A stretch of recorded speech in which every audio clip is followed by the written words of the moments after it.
the next question I have to ask is, how does he respond to me committing distance? And so the first thing that I'm going to do in these cases is I'm going to shift my weight forward, as we talked about in the last video.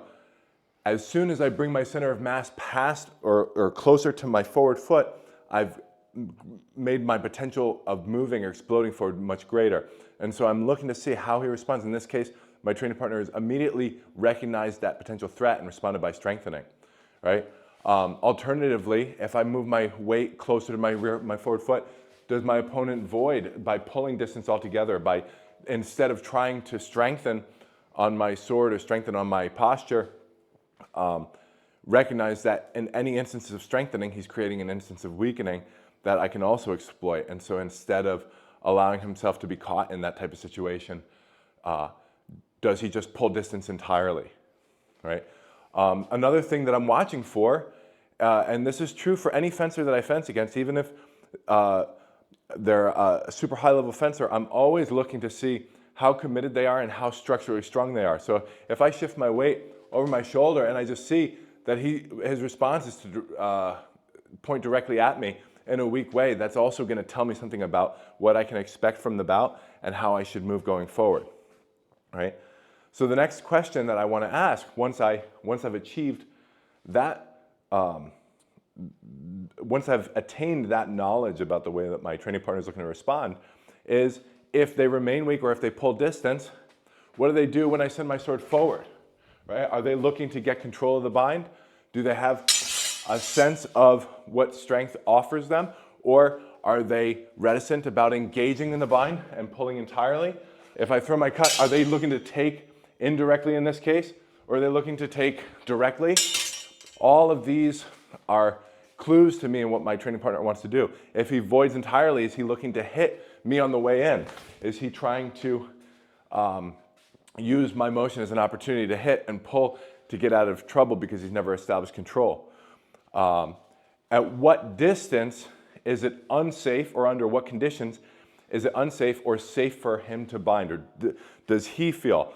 So if I send my sword forward, does he just stay right where he is and commit to this? Or does he take while moving backwards?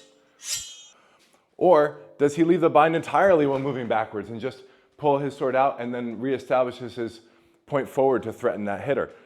All of these are things that I'm looking at in his fencing to see what kind of game plan he's going into.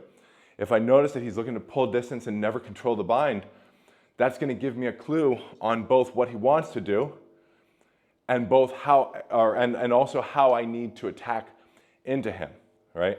The last thing that we're going to look at is when I establish a bind, how does my training partner look to respond?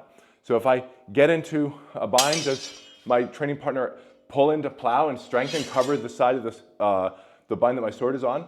Or does he immediately move to cron position to move his hands up and push the sword high out of the way? Or does he try and fight for the bind, but in a way that's unstructurally supported? So he's trying to muscle it over, but he's not able to. Does he immediately lift his hands and move to cut around, using my strength as an opportunity to attack a weakness while pulling distance?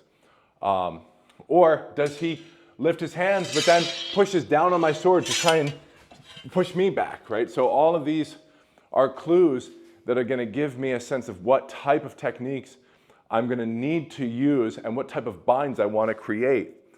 If I notice that my training partner is doing something that's technically unsound, this goes back to the idea of how I can beat my training partner with two different strategies. One, I can exploit their weaknesses, and the other, I can exploit their strengths. And so I'm watching to see if my opponent wants to be strong but doesn't know how to do it in a structurally sound way. Then in those cases, I will create conditions where he needs to rely on that skill, and as he doesn't have it developed soundly, I'm able to exploit it. Alternatively, if I see that he has a very strong propensity to move into very tactically advantageous postures, then I want to lure him into those postures. And I do that by gaining this assessment, or